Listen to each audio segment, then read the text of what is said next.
It's time for My Favorite Husband, starring Lucille Ball. Jell-O, everybody.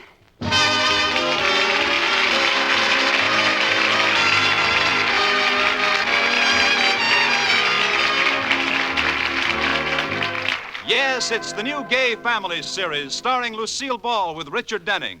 Brought to you by the Jell-O family of desserts. J-E-L-L. Oh, the big red letters stand for the Jell-O family. Oh, the big red letters stand for the Jell-O family. That's Jell-O. Yum, yum, yum. Jell-O puddings. Yum, yum, yum. Jell-O tapioca puddings. Yes, sirree. And now Lucille Ball with Richard Denning as Liz and George Cooper. Two people who live together and like it.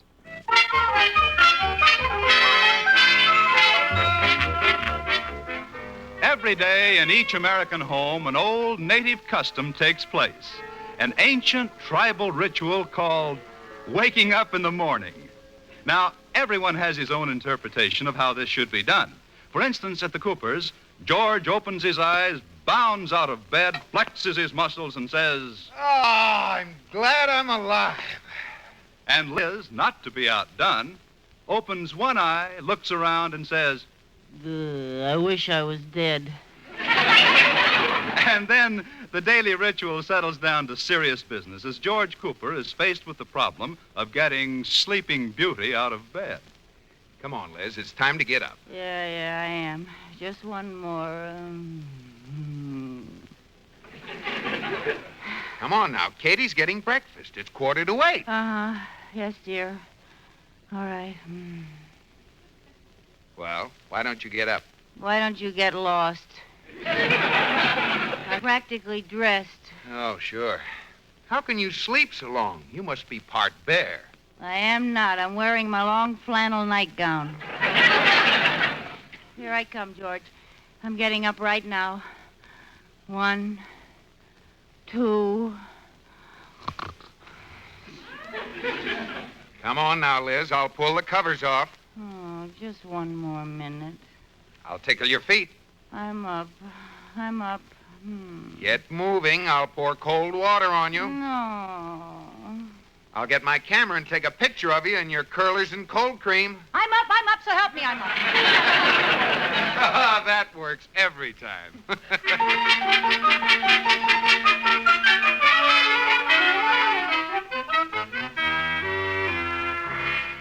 Have you started breakfast yet, Katie? No, Mrs. Cooper. Why? Well, I'd like an extra special breakfast for Mr. Cooper. I have a favor I want from him. I have to borrow some money. Money? Mm-hmm. Oh, then I'd better serve breakfast on the paper plates. You can't throw them so far. Yes, and they don't hurt so much when they hit. If it's just a little money, I could lend it to you, Mrs. Cooper. No, Katie, this is serious. It's my January budget. I made a New Year's resolution not to go over it, and it's all spent already. But this is only the 7th of the month. The 7th? Say, that's pretty good. I usually spend it by the 5th. Can't we avoid a scene with Mr. Cooper? I don't know how. I know. When I get my salary, I'll lend it to you until next month. Katie, your salary was in the January budget. I was afraid of that. I only wish he'd broken one of his resolutions. Then he wouldn't have any right to be mad at me. What were his resolutions? He resolved not to drop any ashes on the rug and to clean out every ashtray he uses. Well, that's not so easy, you know. I know. It would be even harder if he smoked. I forgot that. Well, I'll just see if I can get around him by being so sweet and loving he just can't get angry when I tell him. That's like holding out a handful of grain to a turkey just before you chop his head off. Liz, are you out in the kitchen? Oh, there's the old gobbler now. Honey, George! Breakfast about ready? Oh, just about. Oh, George, I'm so lucky to be married to you. Yeah, you're right. But what brought this on? Nothing. It's just that you're so wonderful. Give me a big early morning hug. Okay. Oh, hold me tighter. Tighter.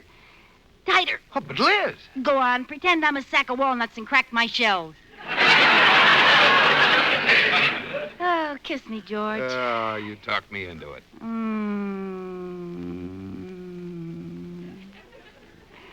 George, your kisses are just as good as they were 10 years ago. How do you do it? I keep them in a deep freeze. How about me, George? What do I kiss like, Give me another sample and I'll tell you. All right.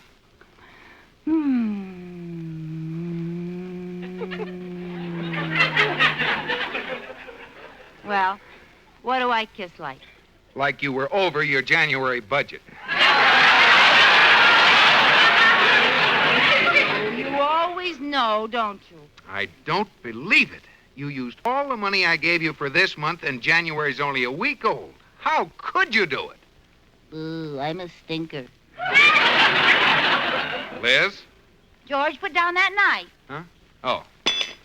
Come here, Liz. Yes, sir? In 7 short days, you've spent all the money for all our bills for a whole month? Yes, sir. I'd like to hear a reasonable explanation of that. So would I. Can you think of one? What happened to the money, Liz? This is serious. I know it is, George, and I'm sorry, but you know how bad I am at mathematics. You must know what happened. Now we'll start at the beginning. What was your first mistake? Not paying attention in 7th grade arithmetic class. No! I mean after that. Not paying attention in 8th grade arithmetic class. Liz! George, put down that knife. Now answer my questions. Yes, sir. Did you at least pay the January bills? No, sir. The December bills? No, sir. Ask me if I paid the October bills. Liz, did you pay the October bills? No, sir. At least not all of them. Wait till I put this knife out of my reach. Yes, sir. Now, which ones? I'm not sure. I have my own system for paying bills, you see. I'm a fool to continue this conversation, but what is that system? Well, I take the bills and divide them into 3 piles. Oh, due, overdue, and not due yet. No, have to pay, ought to pay, and doubt if I ever will pay. If they ever hear about this at the bank, I'm washed up. Now, when I sit at the desk, I put the have to pays to my right and the ought to pays to my left. What about the doubt if I ever will? I just throw those over my head onto the floor. Oh, well. Ask a silly question. Yes, sir. Now you've got the bills in 3 groups. What do you do then? Well, I pay the ones on the right. Then if I have any more money, I play eeny, meeny, miny, mo with the bills on the left. Logical. How does that work out? Well, I'm usually all right through eeny and meeny, but when I get to miny, there isn't any mo. Oh. Well, that system leaves you with a pretty sloppy living room, doesn't it? Yes, sir. What happens to the bills that are on the floor? Oh, I pick them up according to a system developed by Hoover. Hoover? The president? No, the vacuum cleaner. Liz, if you don't mind my asking, on what do you expect to run the house for the rest of the month? George, if you don't mind my asking, give me some more money. Liz, I'm going to teach you a lesson. No matter how much sacrifice I have to make, we'll get by the rest of the month without any more household money. Oh, George, don't be silly. No, I was never more serious. It'll teach you a lesson. We have a roof over our heads, and we'll get by on whatever food there is in the house. Oh, I wish you'd told me that before I went to the grocer's yesterday. They were having a sale, and I made a wonderful purchase. Well, we'll be eating it for the next 3 weeks. What did you buy? 6 cases of beans. Beans? Oh, Liz, you hate beans, and so do I. Why did you buy 6 cases? Well, it was such a bargain, I couldn't pass it up. Oh. Well, you'd better develop a taste for them. George, you're not going through with this. I certainly am. We spend no more money for the rest of January. Oh, dear. Well, goodbye, dear. I'm going to the bank. Come on, give me a kiss. All right. Wait a minute. This is strictly business, George. Now, I'm talking to you as a banker. I'd like to make a loan on 6 cases of beans. Yeah, I'm sorry, madam, but your credit is no good. Oh, you're so mean. George Cooper, you're a fiend. And not just an ordinary one. I'm a new man, Liz. Meet George Cooper, king of the fiends. Meet Liz Cooper, queen of the beans.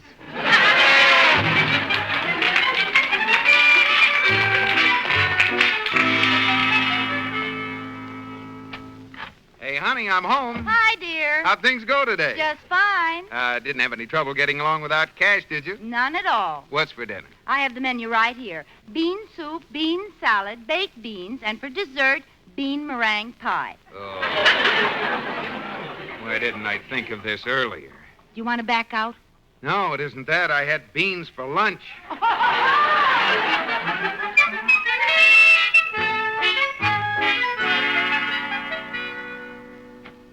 Hey, honey, I'm home. Hi, dear. How'd things go today? Just fine. What's for dinner? Bean burgers. And for dessert, a bean sundae. What's that? Ice cream with beans over it? No. Beans with ice cream over it? Don't be silly. That would be beans a la mode. Well, what's a bean sundae? Beans with beans over them. Oh.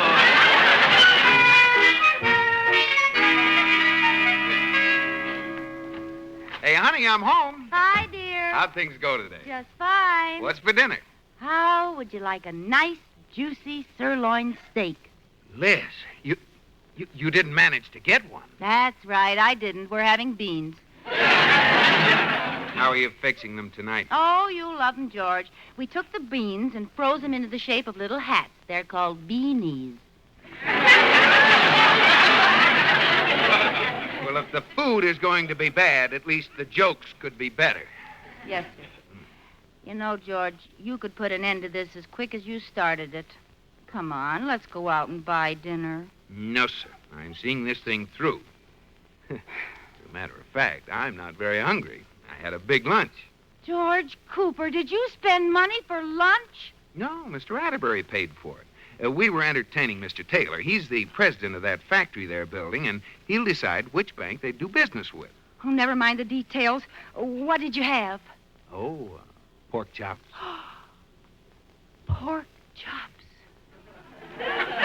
Yeah. 2 big, thick ones. Oh. George, tell me, does meat still taste the same? Liz, let go of my lapels. Oh, I'm sorry. I lose my head. The mention of meat upsets me. Well, if you must know how it tasted, Liz, it tasted like beans. Everything does. George, I don't want any dinner either. Let's do something tonight. Can't we go to a movie? Yeah, sorry, that costs money. Of course, maybe we could get a pass to the legitimate theater. Oh, that's a wonderful idea. What's playing? The late Christopher Bean. Never mind. We could play bridge with the Sturmses. No, the way you play, that costs money, too. Of course, we could stay at home and play B-knuckle. George, that's not funny. Why does everything have to cost money? I'll put on the radio. It's the only thing that's free, and it'll take my mind off beans for a minute. Turn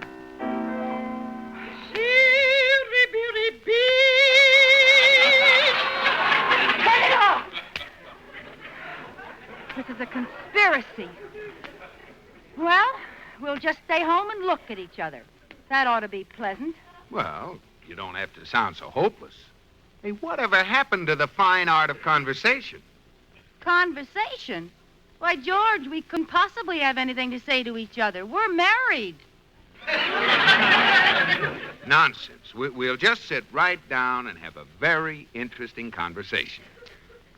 All right, George. Let me get settled. All right. You start. Okay, now let's see now. You start. No, you start. Well, That sounds fascinating. well, it's your attitude that's killing it. Before we were married, we never had this trouble. Oh, Liz, remember how we used to park up at Inspiration Point? Yeah. Oh, sometimes we'd stay there till 2 in the morning. Yeah, I remember. I don't recall that we were bored with each other's conversation then. I don't recall that we did any talking at all.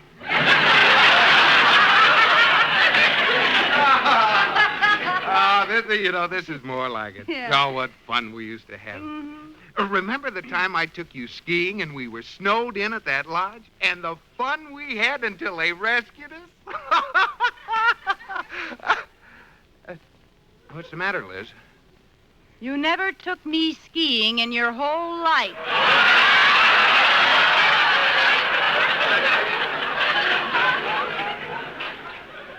Uh-oh. Well, remember... Do you mind if I put on the radio, Mr. Cooper? So remember those big red letters on the box. What happened? The lights went out. And the radio went off. Oh, we must have blown a fuse. I'll go and see. Oh, wait a minute. I think I know. George, how soon do they shut off the electricity if you don't pay the bill? Liz, don't tell me you didn't pay the light bill. All right, I won't tell you. Now I don't know why they went off. Oh, fine. Now we're going to be without lights the rest of the month. Oh, George, you're not going to be that stubborn, are you? Yes, I am. I'm sorry, Liz. All right. I'm going to get into bed, turn on the electric blanket, and stay there for 3 weeks. You'd better take a hot water bottle. The electric blanket takes electricity. Well, that settles it. Well, there's only one way to keep warm and occupied. What's that? Let's go out in the car and neck.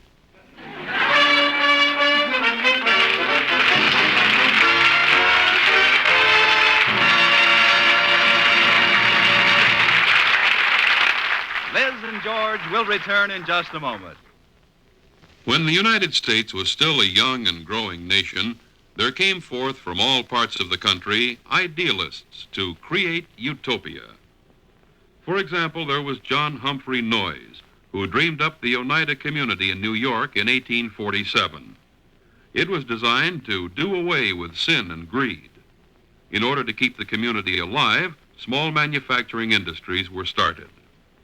By 1880, the community living plan had died, and the industries had grown to great proportion and nationwide reputation. Even though John Noyes' idea had backfired, his efforts provided a contribution to American industry. Another idealist who seemingly had in mind the health and happiness of Americans was Henry Clubb. About 1855, Mr. Clubb got the idea that people would be healthier if they were vegetarians. He thought they'd be happier if they lived in octagon-shaped houses on octagon-shaped parcels of land in octagon-shaped cities. Unfortunately for Mr. Clubb, he decided to establish Octagonal City, the center of the Vegetarian Settlement Company, in a pretty dusty spot in Kansas. After one look at the hardships to be encountered on the barren plains, nearly every one of the subscribers to the vegetarian community went back to the non-vegetarian East Coast. One after another, communal living experiments bloomed, faded, and disappeared. There were the Shakers, the Separatists of Zoar, the Rapatite Harmonists, Brook Farm, and many others, all planned toward better living and better people. Dreamers of the American dream can't be judged merely on the basis of success or failure, for failure can show people of the future what not to do.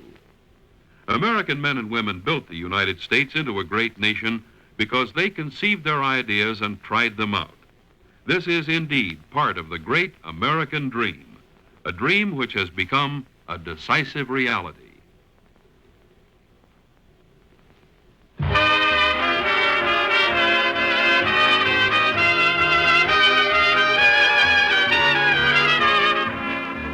And now, back to My Favorite Husband, starring Lucille Ball with Richard Denning. Liz Cooper has already spent all her household money for January, and much to her surprise, George is making her get along as best she can without any more money. Well, at the last reading, they had been eating beans for a week, and now the electricity is off.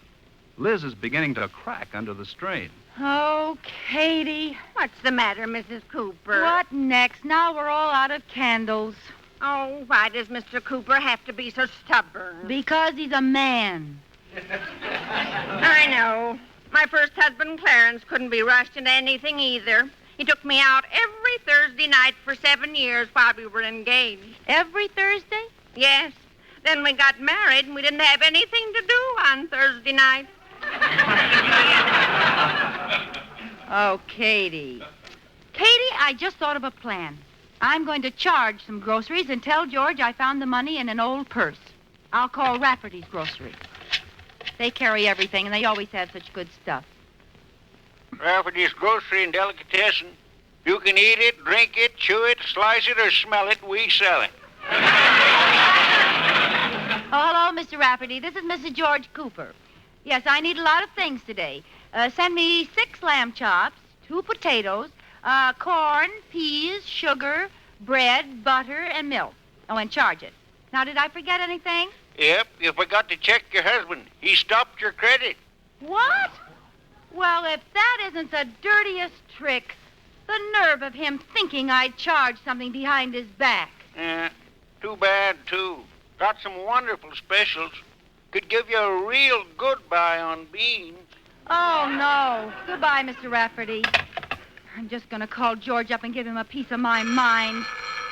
Maybe that's George now. Hello, you no-good skunk.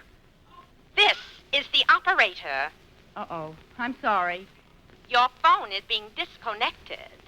Just because I called you a skunk? I said I'm sorry. We will resume service as soon as your overdue bill is paid. Oh, where will this end? Katie, they've disconnected our phone. Well, if that's the way they're going to act, what's the name of this phone company? I'll take my telephone business to someone else.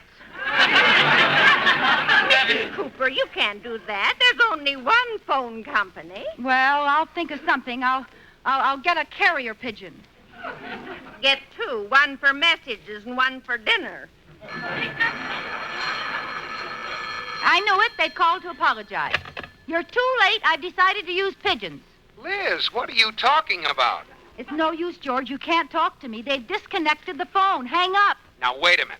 I'm at the phone company. Oh. Everything's all right, Liz. The electricity will be on in a minute, and your credit is good at the market again. Well, what brought this on? I'm calling a truce just for tonight. Oh? Yeah, you know that fellow Taylor I told you about. Yes. Well, I'm bringing him home to dinner. He's very important to the bank. We'll see you later. Wait a minute. I'm mad at you. Yeah, well, we'll talk about it later, Liz. Goodbye. But, George, Oh, darn it. What's the matter, Mrs. Cooper? Oh, he makes us stick to this ridiculous business until the minute he wants to impress someone, and then he gaily calls a truce. Well, I'm going to fix him all right. How? I'm going to pull a fuse and keep all the lights off, and I'm going to wear my oldest dress and pretend we always live this way. And guess what we're having for dinner? Oh, no, Mrs. Cooper. Oh, yes. Get me some sticks and some glue. We're going to have bean on the cob.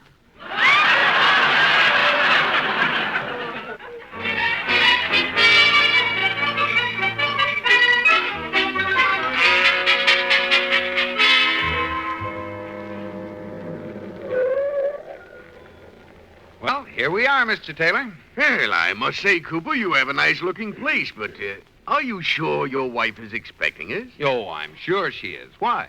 All the lights are out. Well, we're probably dining by candlelight.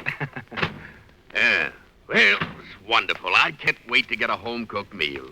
You know how it is when you're traveling. Nothing but beans, beans, beans. Oh, you don't need to worry. We won't be having beans tonight. Hey, honey, I'm home. That's funny. No lights, no candles either. Probably a joke of hers. Liz is a great little kidder. Yeah, the lights don't work. Liz, where are you? Yeah, I'll light a match. No one here. Yeah. There's something moving in the corner. Liz, is that you?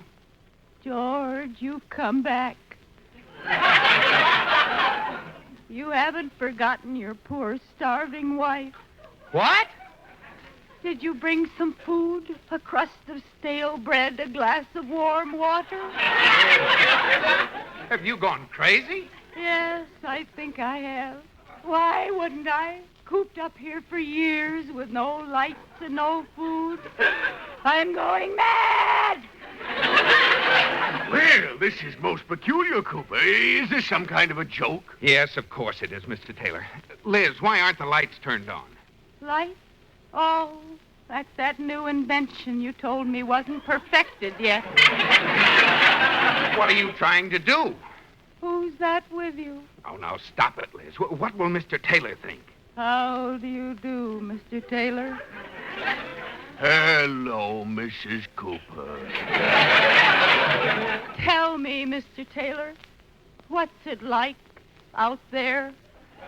Out where? Out there. I've been cooped up here so long. We can't afford a newspaper, and I never get to the movies. Tell me, what happened to Dewey?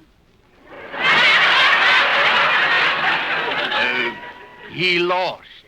Oh, dear. I was sure he'd take Manila.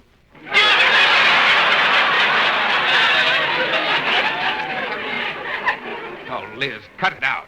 And why have you got on that old house dress? Oh, George, how can you say anything unkind about this dress? Don't you remember? I wore it 10 years ago when we were married. Now, Liz! I'm very sentimental about this dress, Mr. Taylor. It's the only one I've ever had. Liz, stop it. Look, Mr. Taylor. Don't speak to me, you cad. What? I simply can't believe that a vice president of a bank would treat his wife like this. And personally, I wouldn't do business with a bank that has an executive like you. Bless you, kind sir. This whole thing is a very unfunny joke my wife is pulling. Now, I'll get our maid and she'll tell you just what's going on. You keep your wife in rags and you have a maid? Oh, she isn't really our maid. He just calls her that. She is, too. Katie, would you please come in here? Coming. Katie, I want you to tell this gentleman what's going on in this house. All right. But first, what about me, son? Didn't you bring some bread for your poor old mother? Oh, no!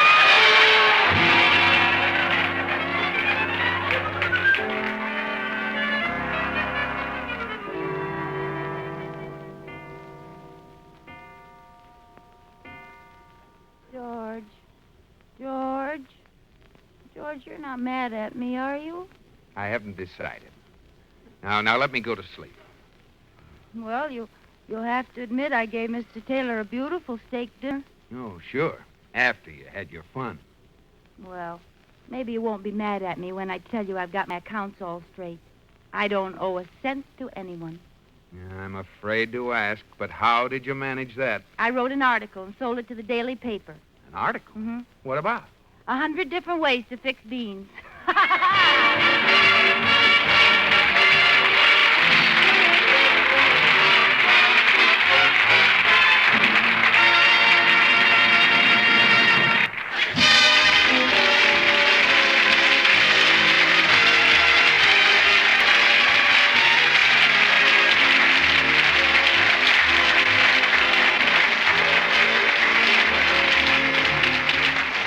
You have been listening to My Favorite Husband, starring Lucille Ball with Richard Denning, and based on characters created by Isabel Scott Rorick. Tonight's program was produced and directed by Jess Oppenheimer, who wrote the script with Madeline Pugh and Bob Carroll Jr. Original music was composed by Marlon Skiles and conducted by Wilbur Hatch. The part of Katie the maid was played by Ruth Parrott. Lucille Ball will soon be seen in the Paramount picture Sorrowful Jones. Be sure to listen to Lucille Ball in My Favorite Husband next week. Bob Lamont speaking. This is CBS, the Columbia Broadcasting System.